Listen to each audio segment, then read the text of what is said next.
4 weeks into the season, USC's defensive backs have a number seared into their minds.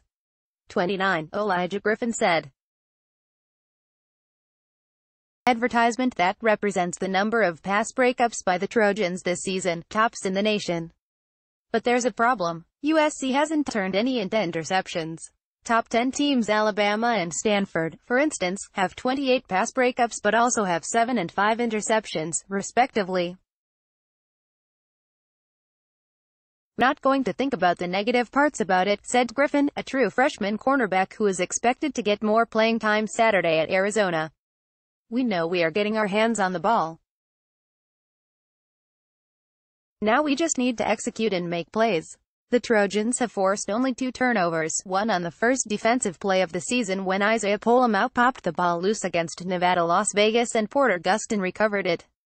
Essentially, USC has played nearly 4 full games since then while creating only 1 turnover, a fumble recovery in the third quarter against Texas. For a defense known for its attacking style under coordinator Clancy Pendergast, this comes as a shock. Well, believe me, we talk about it a lot, Pendergast said. Maybe we're trying too hard. A lot of times over my career, the turnovers kind of come in bunches, and so hopefully sometime soon that will start falling in our favor. It's definitely something that we're not happy about.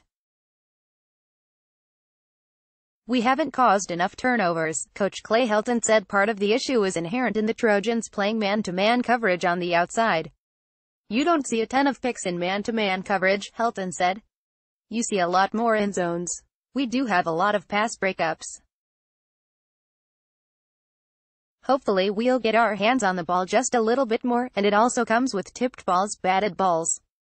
We had a couple the other day that got straight up in the air and felt like they were there forever.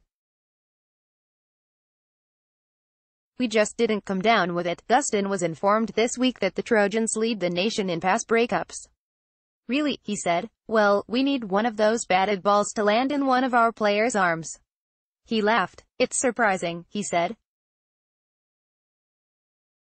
I think that they'll come, and when they do, they'll come in bunches. I think it's just bad luck.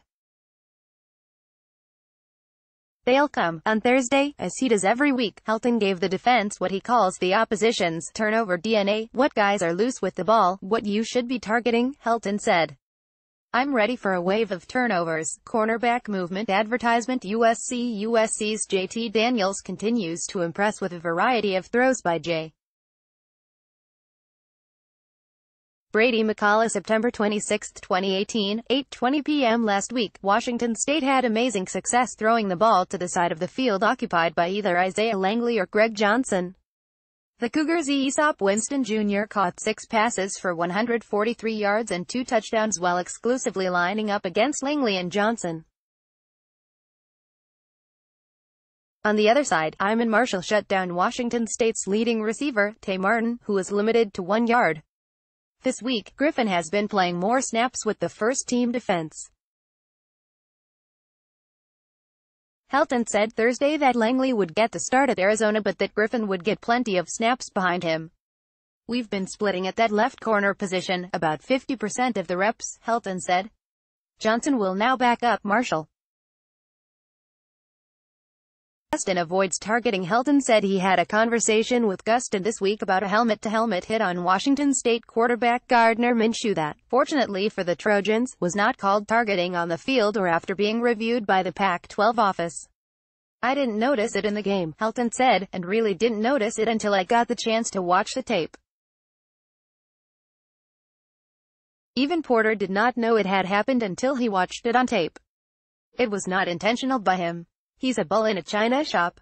We've got to try to aim just a little bit lower. Gustin sat out the second half of the Texas game and the first half of the Washington State game because he had been ejected for a targeting call.